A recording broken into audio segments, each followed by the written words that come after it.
Здравствуйте, уважаемые телезрители, программа «Мордовское яблоко».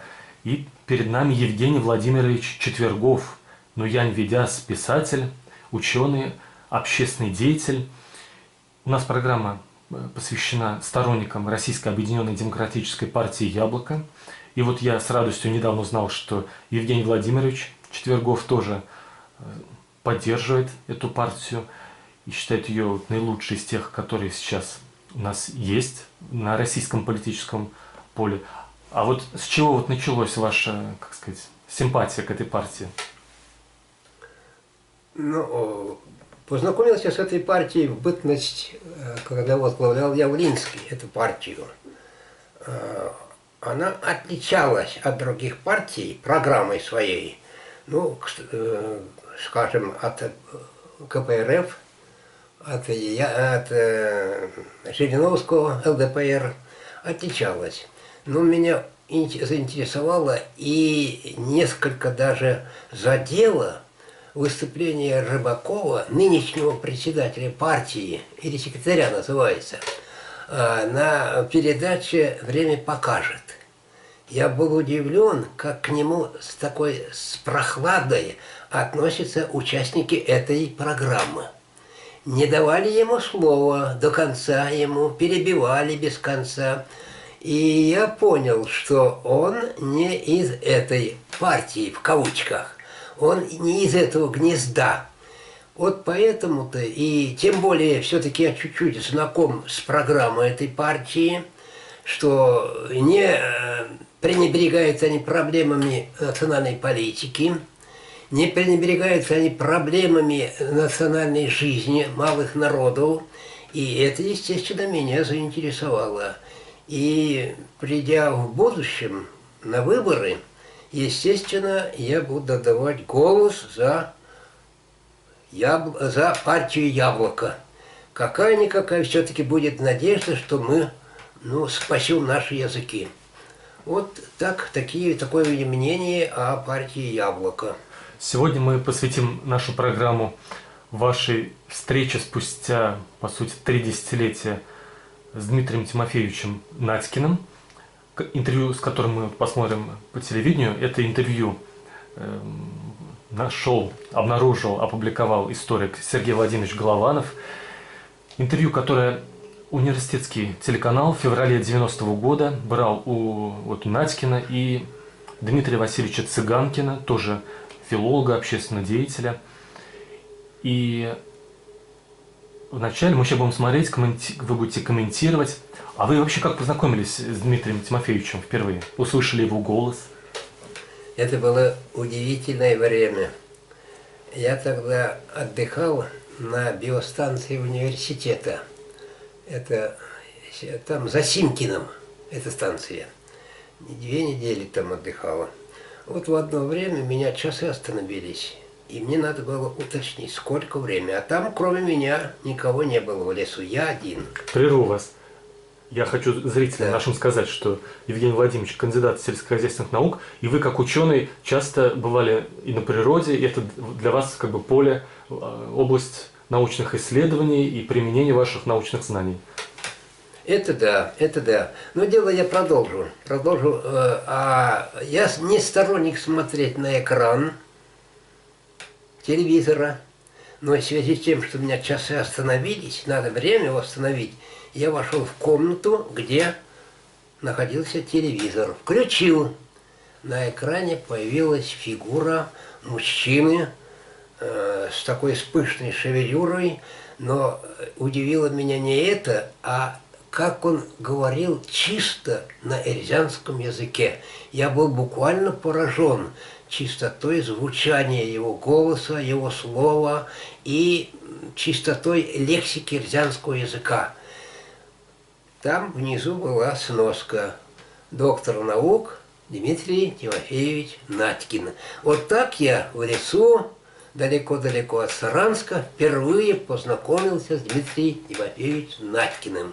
Первая моя встреча. А год какой был?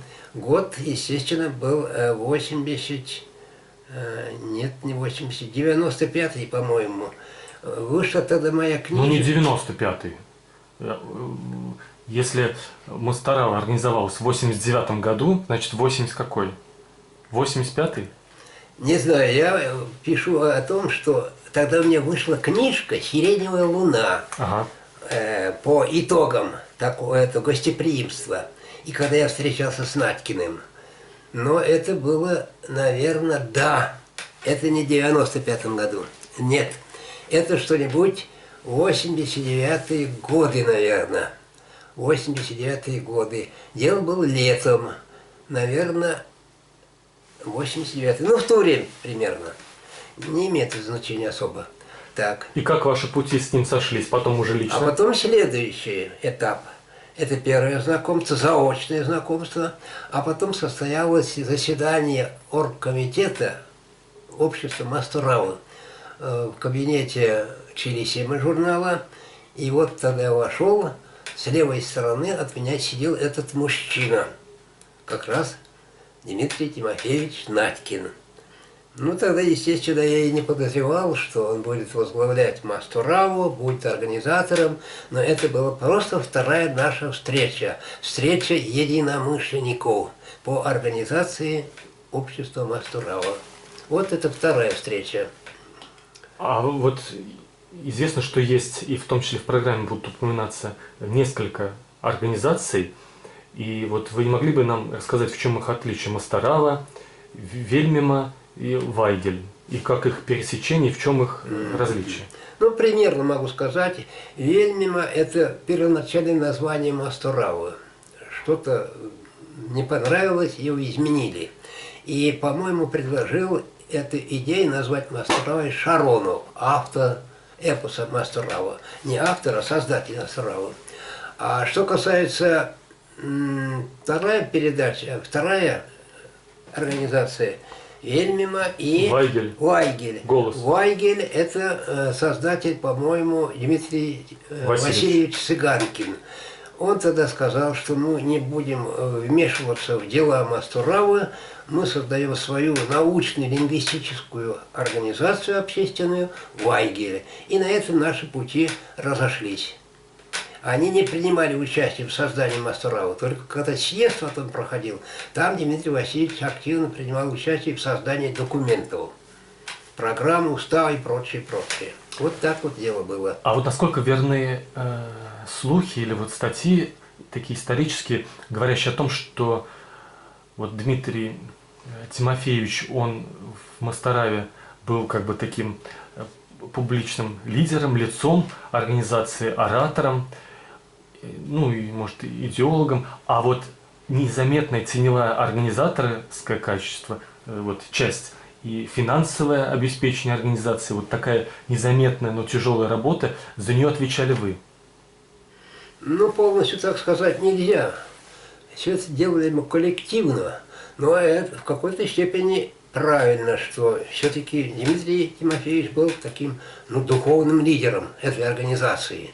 А что касается денег и прочие такие организаторские тонкости, это мы все делали сообща. Помню хорошо,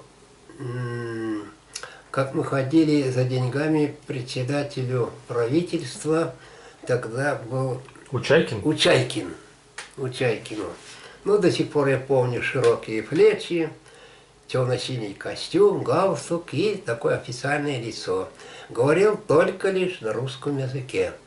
Он тогда сказал, что много дать не могу, но 5000 выделяю. Ну, 5000 тогда другой курс был совершенно. И вот с этими деньгами мы вышли из Дома правительства. С Еленой Сергеевной Грачевой, вдвоем были. Ну, второй визит был с Лушкиным Михаилу Яковлевичу. Это лидер профсоюзов. Но я с ним учился в одном классе, был одноклассником моим. Ну, встретились очень так восторженно, приятно. Вот. Ну, была просьба с помещением зал определить. Дворец культуры профсоюзов. Но он без всякого сопротивления дал добро. И мы, благодаря Слушкину Михаилу Яковлевичу, провели тогда съезд Мастуравы. Вот так вот все происходило в истории.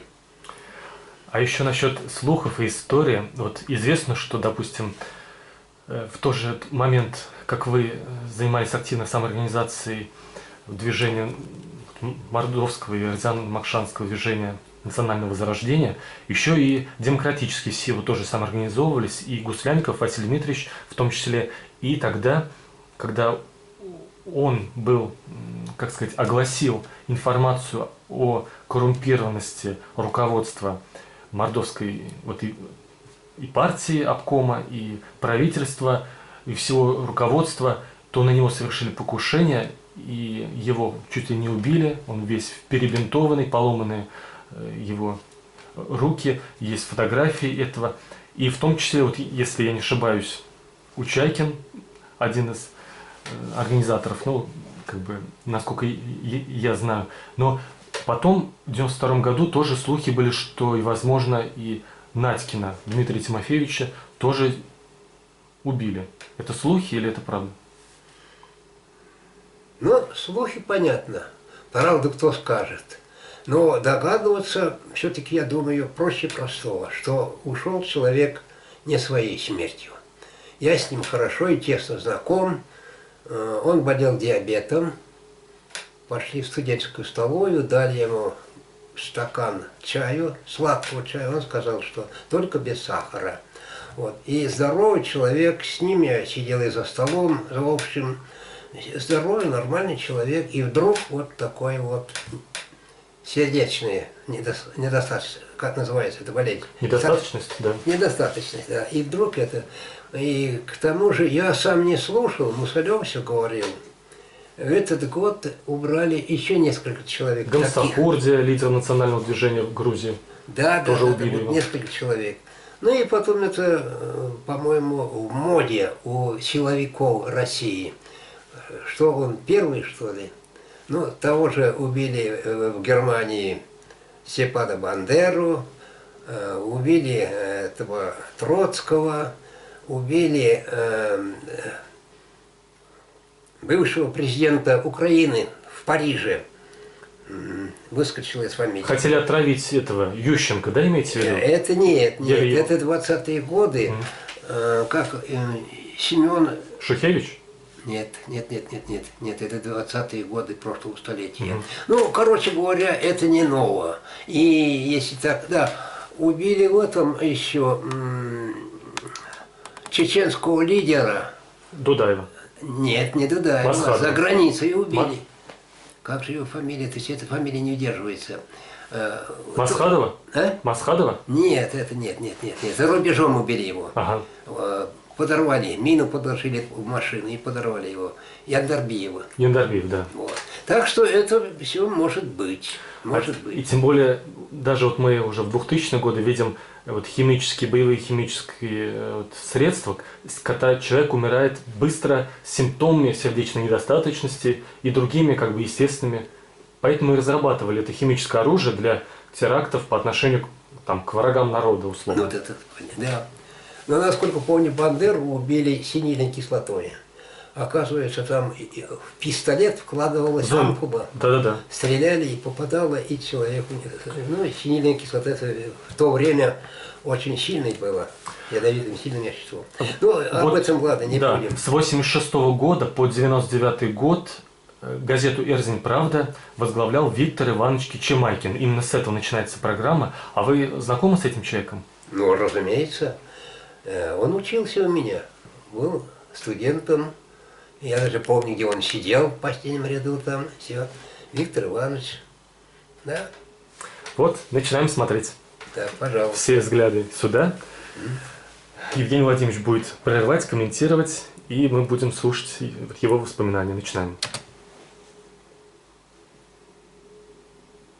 В республиках, в том числе и в странах, где Цыганкин, новгородское население. Игнатьевский. Вот редактор газеты «Эрзень Правда» Кочемайкин, товарищ Кочемайкин, ну, конечно, не понял суть работы этих обществ.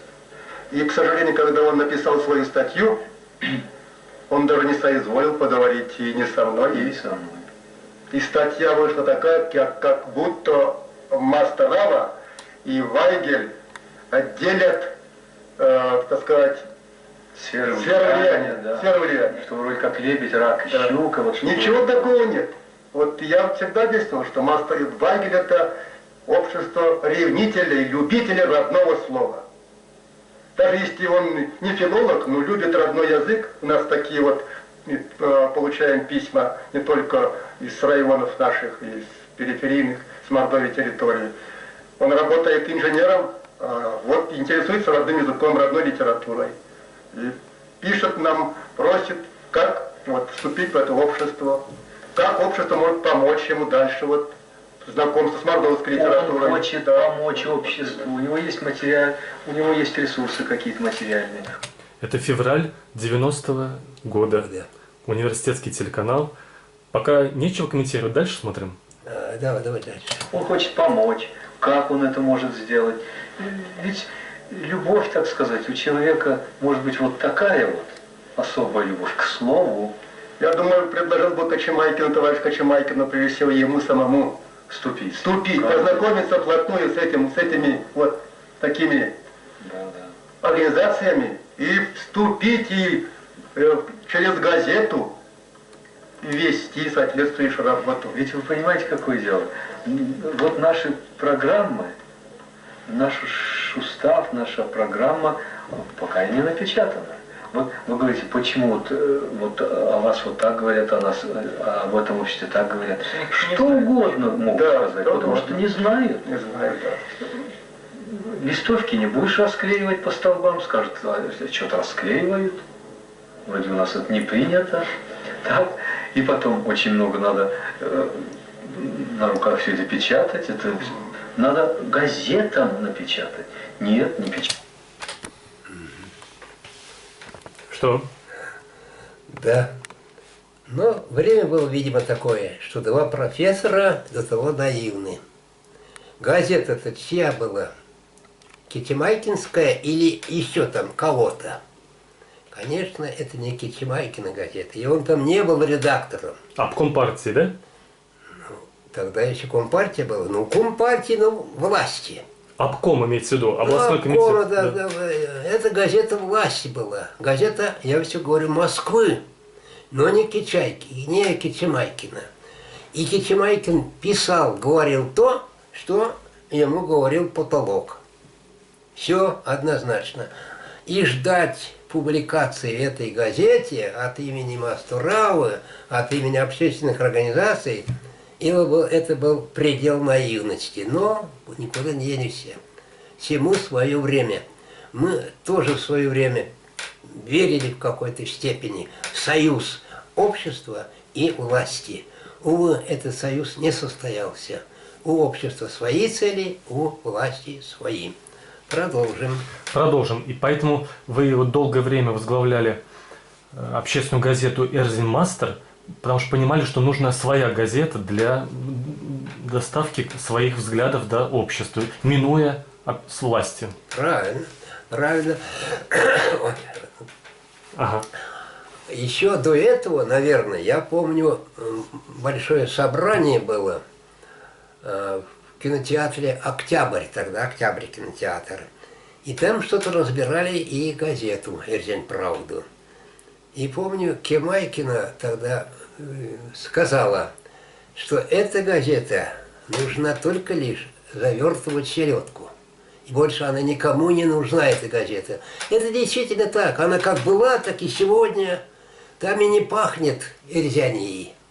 Нет там эрзянии. Но там отчеты, небольшие репортажи о разных фестивалях, певцах и все прочее. А о болезнях, о тех насекомых и вирусах, которые грызут эрзянское сердце, ничего подобного не было. Поэтому удивляться не стоит. Все ясно. Едем дальше. Печатает. У вас не было мысли издать свою газету? Готовим мы такую газету. Да, готовим. Сам издат. Но интересно, что вот наши республиканские газеты говорят, вот когда вас зарегистрируют, тогда мы о вас будем печатать. А сами же нас журят, что вот звоним по телефону, никто о вас не знает. Спрашиваем, что за программа, никто толком ничего не может сказать. А откуда узнают люди? И вот идут только эти слухи какие-то. Ну, в целом еще вот я должен сказать, что какая все-таки разница между вот этими организациями общественными. Ну, например, Вайгель, так сказать, более научное общество.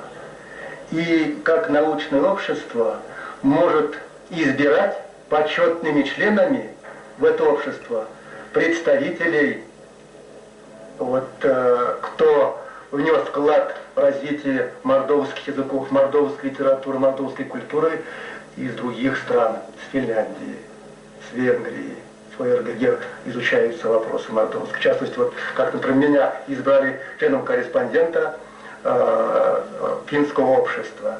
Вот сейчас Вайгель тоже думает в это общество почетными членами избрать их, те, кто именно много сделал в плане изучения мордовских языков и мордовской литературы, и даже и культуры. Вот, очевидно, Масторова эти функции уже не будет иметь, потому что это очень важная функция международных связей. Вот сейчас нам уже, наверное, в сентябре собирается приехать финская группа. Студенты, человек 10 и преподаватели, человека 4. У нас здесь могут быть и другие выходы. Ведь есть мордовские общины за пределами, не только Мордовии, но и за пределами Союза. Есть мордовские общины. Известно нам, что есть мордовские общины на территории Турции, на территории Соединенных Штатов Америки и на территории Канады. Видимо, возможны связи с этими общинами. Вот Масторава. Ведь каждый народ имеет свою какую-то колыбель. И мы считаем, что колыбелью Мордвы, и наука так считает, что колыбелью Мордвы, нации, этноса мордовского, является вот это вот как раз Окско-Сурское, Междуречье, вот эти вот бассейны. То есть примерно там, где сейчас вот Мордовия, может быть, чуть-чуть пошире, вот эта колыбель была когда-то. Это есть колыбель Мордвы. Согласны? Не согласен с тем, что он еще пока, Дмитрий Тимофеевич, несколько страдает мордвинизмом. Не дошло тогда еще до него. И Дмитрий Васильевич то же самое, мордовские языки. А он до этого вообще говорил мордовские. Потом мы его убедили, что он остановился на мордовских языках. Нет, мы допустили ошибку, когда создавали Мастораву, создавать отдельно Эльзянскую и отдельно Макшанскую. Видимо, да, и тогда вопрос возник, а как с кассой быть? Я тогда предложил общая касса. Это была ошибка, большая ошибка. Кемайкин была против. Дмитрий Тимофеевич, не помню, как, что было. Но дело в том, что если мы бы стали организовывать, разъединяться, что ли, сказать, боюсь, что вообще не дали бы. И пришлось вот тогда общую организацию создавать.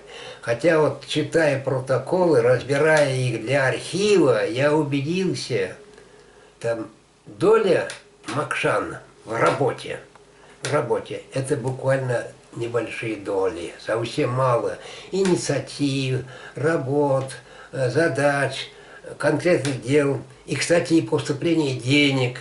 Все делали эльзяне. Это не хвальба. Это надо понимать, это надо знать. Никуда от этого не денешься. Ну, а Дмитрий Тимофеевич, понятно, тогда еще все тонкости тоже не знал. Он был в какой-то степени в плену Мордвы. И я тоже самое был в какой-то степени Мордвы. Потом осознал все это. Вот такие дела. Дальше. И то, что здесь как раз и общество, то есть центральный пункт этого общества Масторава, мы можем связаться с мордовскими общинами по всей земле. Так вот, однажды Александр Иванович Сухарев сказал, что общество Вайгель является проводником идей социализма. Приблизительно в это же время по его прямому настоянию общество Масторава было, так сказать, изгнано из стен ДК нашего университета. Так выходит, что общество Масторава имеет какие-то претензии к идеалам социализма? Да это, ну я же сказал, что это недоразумение. Ведь когда о нас впервые услышали, вот о нашем обществе, впервые услышали наши власть придержащие, они сказали, что надо бороться против нас, то есть не за нас, а бороться надо против нас. Но потом выяснилось, что бороться с нами не нужно, а надо сотрудничать. И у нас цель такая – сотрудничать. Но вот эта вот инерция, что бороться с нами надо, что мы какие-то такие, да, эта инерция долго еще продолжалась. А потом уже отказались, что бороться, оказывается, не надо, и сотрудничать надо. И такие тезисы стали звучать в докладах высокого нашего начальства. С нами стали мосты искать и обещать регистрации и так далее. Но я надеюсь, что эти обещания не связаны только лишь с выборами, что их выберут, Тогда и можно забыть. Да, можно забыть о своих обещаниях. Я думаю, что все-таки доведут дело до регистрации. В марте 90-го года выборы были в Мордовии, и хотели, видимо, Использовать. Да. Но как бы дело ни было, мы, конечно, будем все-таки работать. И доказывать, что мы никакие не экстремисты, мы никакие не националисты, а мы нормальные советские люди. Мы за гуманный социализм, за демократический социализм. Не за тот, конечно, социализм, который строили в течение 70 лет, и вот к которому в результате пришли. То все-таки кое-какие претензии есть, но это в частности. Претензии есть. Может быть, и кое-кому из руководителей есть претензии, но не к социалистическому идеалу. Да. То есть лавирует, потому что все-таки социалистическая власть может в любой момент закрыть, и он пытается деликатно. Да? Да. Ну, Бог знает, а может и быть, и все-таки тогда по инерции мы продолжали все это там жить в идеях, идеями социализма, Бог знает. Помнится, тогда Сухарева книга вышла «Развитой социализм». Так, по-моему, примерно называлась книга. Вот. Может быть и так, и так. Ведь мы не понимали, к чему ведут наши власти, наши общественные организации, когда они провели в 1992 году съезд мордовского народа. Это было, ну, как сказать, начало конца. Продолжим дальше, что они скажут. Кстати, при Гуслянькове съезд-то прошел, он не подавлял вас? Не, он там выступил, я помню, даже поздравлением, да. Сейчас такие съезды независимые, Да, с критикой нельзя уже. Нет, вот теперь 7-й съезд провели. Вам не дали выступить на съезде последнем? Ты же я уже говорил, что даже близко не подпускали к зданию. Понятно. Колючие проволоки готовы были провести, чтобы не попало туда. Дальше смотрим. Да, Нет. кстати, вот программа Мастерова впервые была, так сказать, разработана тройкой. Вот я, профессор Надькин и профессор Мосин. Вас не забыли? Вы не участвовали в разработке программы Мустарова? Не помню, я как-то все. Ага, ну ладно. Что-то нет. Вас никак нельзя назвать конкурирующими Да, организациями. нет, и между прочим, проект было названо не Мастерова впервые, а Вельмамо. Вельмема, да. Вельмема. Возрождение. Ну, впоследствии уже вот мы предлагали во главе этого общества Вельмема стать Писателю какому-то. Писателю какому-то. Однако писатели некоторые наши, к сожалению, испугались, струсили. Да, просто удивительно. Эти писатели. Ну и казалось бы уж, это самые чистейшие души, самые нравственные люди. У них и гордость, и честность, и справедливость, и исполнительность. Все должно быть. Это класс. Это модель общества. Увы, как я убеждаюсь, там пусто, пустыня. Абсолютно ничего нет. Ни самоуважения, ни чести, ни достоинства, ни порядочности. Все продается и все покупается. Вот что такое-то писательская сегодняшняя организация. Это нам говорит писатель. Вот и хотел я сказать, что будучи еще в детстве, учась в школе, я считал писателей это самый высокий идеал человеческой породы. Думал, все у них как говорили эти люди, инженеры человеческих душ, они самые достойные, самые красивые люди. Ну, увы, та же среда, что и у нас везде. Продолжим. Кофе там остался еще? И скажи, когда можно. Да. Очиститься можно, все прочее. Вот. Как видите здесь, что Народный фронт Мордовии организует, это же Народный фронт. А никакого Народного фронта, это общество, которое беспокоит, чтобы языки мордовские были. Литература была на этих языках. Культура на этих языках жизнилась. Да. И сама нация. И поэтому я вот хочу сказать, что и Вайгель, и Мастрала, эти общества, которые и днем, и ночью беспокоятся, чтобы родные языки, макшанские, азианские, были сохранены для потомков. Не только сохранены, но и в наше время, чтобы эти языки были государственными, чтобы молодые люди, школьники пользовались. При Гуслянникове стали государственными языки. Да, при Гуслянникове, да. А вам как кажется, когда? Как он пришел, так удовлетворил? Вот только комментарий небольшой. Мечты, где ваша сладость. Вот и мечтали они. И к чему пришли, к сожалению? К сожалению, пришли к самому печальному. А думали, мечтали они, стремились, делали.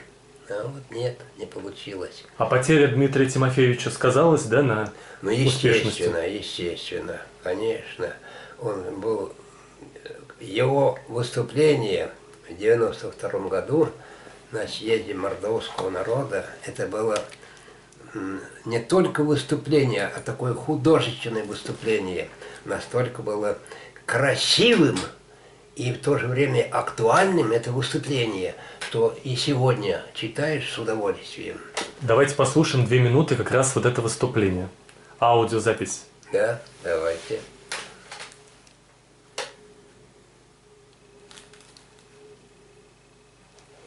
Вечкикс ялгатоят, ерзят мокшот, басня квешан пельдинг, чумонь нолда. Ауль тирин тельса карма кортаму мартунг. Паряки арсезеви, а машты кортаму. Маштан, двечкса келеть.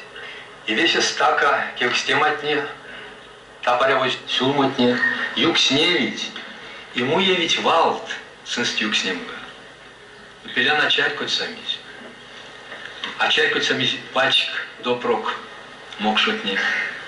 Нам отту не чай хоть самись русны, а то на втницине керзянь мокшен кельтни, ася кортить вечки маду. Лиасто. Пеля начать хоть самись зерзять нияк, а воль месер келент мин сода сынек парсти. Мне не керявись еще то навтнемс, муемс, если не койменник, муемс валтный. Так весь мирян нолдын к чуму. Дорогие рязяне и мокшане, уважаемые делегаты и приглашенные, в трудное время собрались мы с вами. Помните, пел юродивый у Горького: «Кибитка потерял колесо». Не только колесо, колеса потеряны, да и птицы-тройки уже нет. Кибитка сама того и гляди развалится. А тут еще мы со своими проблемами. Откуда? Зачем? Какие проблемы? Века жили вместе в братской дружбе, и радость, и горе деля пополам. И вдруг туда же, может, есть какие вопросы? Так решим же, дайте срок, а сейчас не время же. Время. Притом самое время, такое время, что упускать его нельзя. Упустить значит совершить преступление перед народом, перед человечеством. Ибо речь идет о том, быть или не быть ирзяном и мокшаном в человеческом многоцветье. И вот эту речь транслировали по телевидению региональному, и свидетели рассказывали, что они прям плакали, когда Да, слушали. конечно, конечно. Именно он таким был Да. своими Сохранился. родными языками. Ибо язык – это совесть, дух народа. Не будет этих языков, не будет мордовской нации. Не будет. Вот некоторые говорят, ну что язык? Пропадет язык, нация будет. Не будет нации. Пропадет, сгинет язык, не будет и нации. Мордва, говорящая на русском языке, она уже, по сути дела, почти русская. Конечно. Она постольку сознает себя мордвой, поскольку есть еще мордва, говорящая на разных языках. Она поэтому еще сознает себя мордвой. А если не будет такой же мордвы, все. Это через поколение, если уже вот этих языков не будет, практически нации не будет. Многие это не понимают вот в верхних, так сказать, эшелонах, в тех домах, которым вот там сидят, надо было понимать эти вопросы. Ибо язык – это первооснова жизни нации. Первооснова. Еще вот очень ведь важный момент. Когда, скажем, один человек... Вот он Как сохранилась эта запись, а? Случайно недавно обнаружили. Один из журналистов университетского телеканала у себя сохранил, и вот несколько лет назад он опубликовал. Вот это он, наверное, да? Не знаю, кто из них. Там много разных репортажей. Продолжаем слушать, да? Да. От своей культуры оторвался, так? А в другую культуру Еще не влился. не влился. Вот этот, который находится между двумя культурами, этот человек ведь несчастный человек. Он с комплексом неполноценности. От него ждать каких-то великих дел не следует. Ему обязательно надо войти в другую культуру. Только тогда что-то он может сделать. Но это не так просто уйти от своей культуры, войти в другую. Это вот когда одного человека касается, это уже беда. А когда это касается тысяч людей, это катастрофа. И эта катастрофа страшна не только вот для мордвы, скажем, когда вот она начинает обрусевать. Эта катастрофа страшна и для русского языка и народа. Почему? Потому что тысячи, десятки тысяч, а по Союзу-то ведь не только мордва русеет, сотни тысяч идет народа, который без памяти. Миллионы. Захлестывает русский народ, русскую культуру, входит в русский народ. Вот памятный маргинал какой-то, значит, оторвавшийся от... Перерывы. Запись плохая. Стать джентльменом, говорит... Он говорит, чтобы стать джентльменом, приводит пословицу: 3 поколения должно быть с высшим образованием. А у нас... Английская университета, чтобы учил. Отец, да ты, вот ты джентльмен. Для того, чтобы стать или частью другого народа, надо сменить.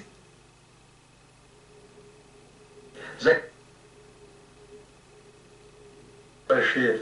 Вот с ним написали, с профессором Дмитрием Тимофеевичем, статью «За фасадом мнимого благополучия». Эта статья помещена в сборнике мордовского книжного издательства под названием Встречи. «Встречи».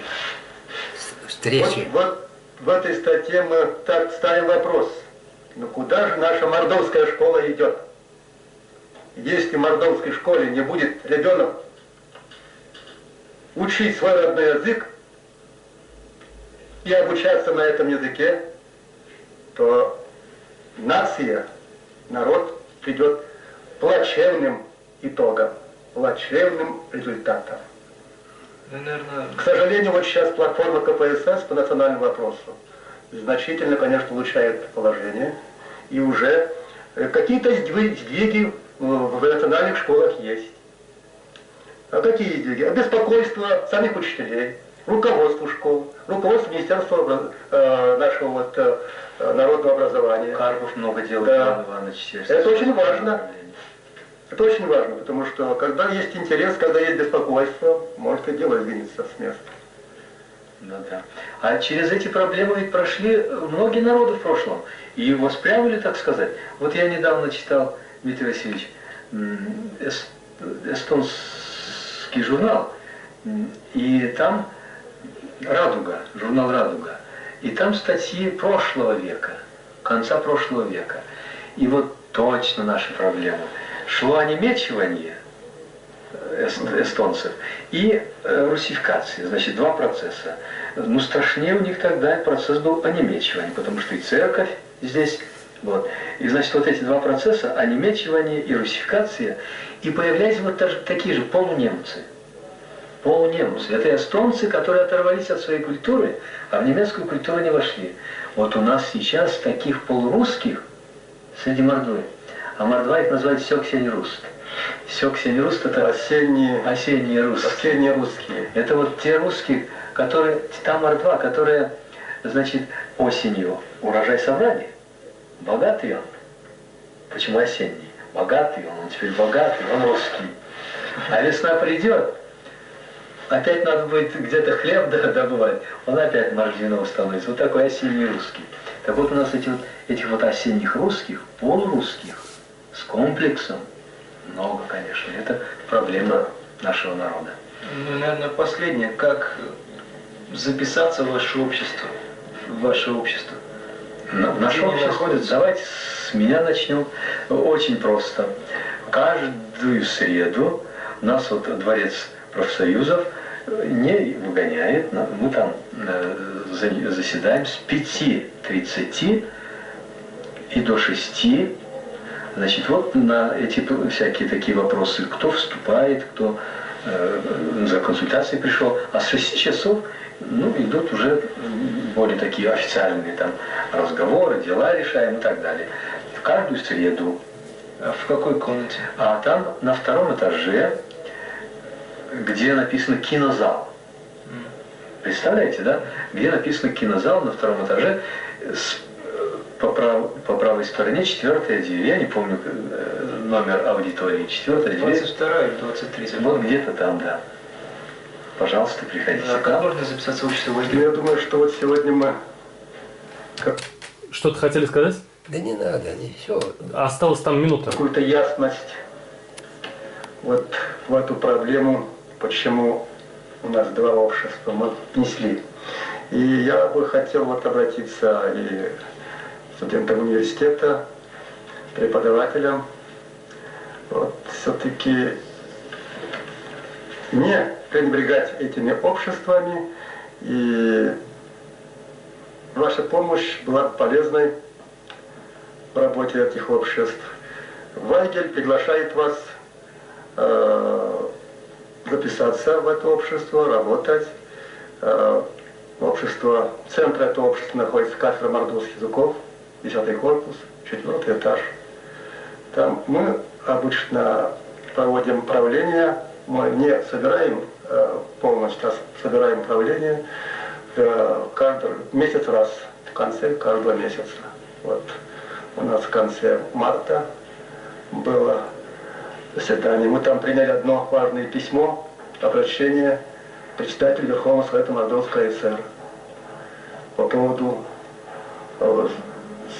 поводу государственных языков, чтобы придать эрзянскому акшанскому языку статуса Тоже приняли такое обращение.